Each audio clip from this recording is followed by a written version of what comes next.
और इस वक्त की बड़ी खबर आपको बता दें, महंत नरेंद्र गिरी का पोस्टमार्टम इस वक्त प्रयागराज के सरकारी अस्पताल में चल रहा है। 5 डॉक्टरों की टीम कर रही है पोस्टमार्टम महंत नरेंद्र गिरी का।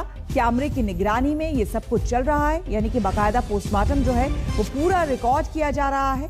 और इसके साथ ही आपको बता दें कि दोपहर 12 बजे बागंबरी मठ में ही महंत को भू समाधि दी जाएगी। जैसा कि उन्होंने खुद अपने सुसाइड नोट में लिखा था कि उनके गुरु की समाधि के बगल में ही उन्हें समाधि दी जाए, तो वैसी ही तैयारियां बागंबरी मठ में चल रही हैं। उनके गुरु की समाधि के बगल में जो बताया जा रहा है वहां बागीचा है, उसी में उन्हें भू समाधि दी जाएगी। लेकिन उससे पहले आपको ये तस्वीरें हम दिखा रहे हैं उस सरकारी अस्पताल की, जहां पर पोस्टमार्टम की प्रक्रिया जो है वो चल रही है। लगभग 5 डॉक्टर्स हैं जिनकी निगरानी में ये पोस्टमार्टम हो रहा है और साथ ही साथ इस पूरे पोस्टमार्टम की वीडियो रिकॉर्डिंग भी हो रही है। तो कई ऐसे सवाल हैं, अनसुलझे सवाल हैं, जिसका जवाब शायद इस पोस्टमार्टम रिपोर्ट से मिल जाए।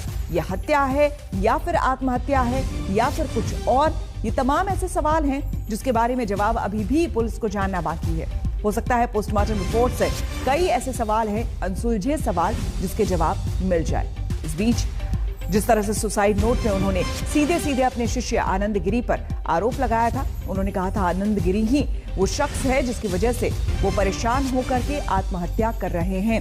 तो आनंद गिरी से भी पूछताछ हो रही है, क्योंकि आनंद गिरी को पहले ही गिरफ्तार कर लिया गया है। इसके अलावा 2 और लोगों की आज जो है पेशी होनी है।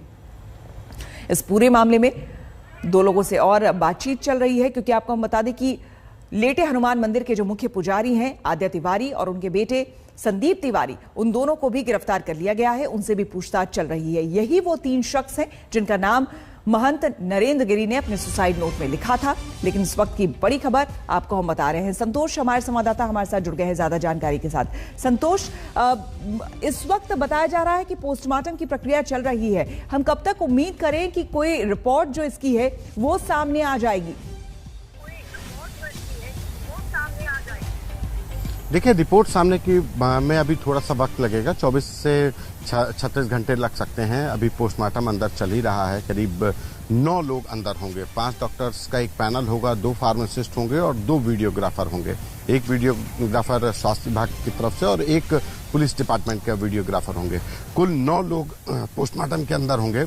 और उसके बाद 5 डॉक्टर्स के जो पैनल है उसमें ज्यादातर एडिशनल सीएमओ रैंक के लोग हैं, यानी कि सीनियर डॉक्टर्स हैं, जो पूरे इस पोस्टमार्टम के प्रक्रिया को खुद अपने सामने उसको परखेंगे और तब जाकर पोस्टमार्टम रिपोर्ट तैयार होगी। पोस्टमार्टम रिपोर्ट बेहद अहम हो जाएगी, क्योंकि इस पोस्टमार्टम रिपोर्ट के जरिए ही तय हो जाएगा कि महंत नरेंद्र गिरी, जो उनके शिष्यों के द्वारा जो आशंका जताई गई, तमाम साधु संतों के द्वारा आशंका जताई गई कि एक साजिश का हिस्सा है, वो खारिज होगी या फिर स्टैब्लिश होगी। क्योंकि अगर साजिश होगी तो कहीं ना कहीं पोस्टमार्टम रिपोर्ट में इस बात का खुलासा हो जाएगा।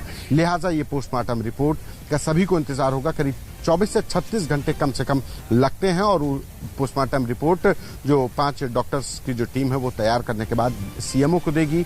सीएमओ डिस्ट्रिक्ट एडमिनिस्ट्रेशन के जरिए वो पुलिस तक पहुंचेगी और उसकी कॉपी जो जांच अधिकारी होंगे उन तक पहुंचेगी। यानी करीब 36 घंटे लगेंगे और उसके बाद ये खुलासा हो पाएगा कि पोस्टमार्टम में क्या निकला और मौत की वजह क्या थी। बिल्कुल, बहुत बहुत शुक्रिया। आप नजर बनाए रखें, आगे भी आपसे हम जानकारी लेंगे। हम रुकेंगे यहाँ पर एक छोटे से ब्रेक के लिए। बने रहे हमारे साथ, देखते रहिए आज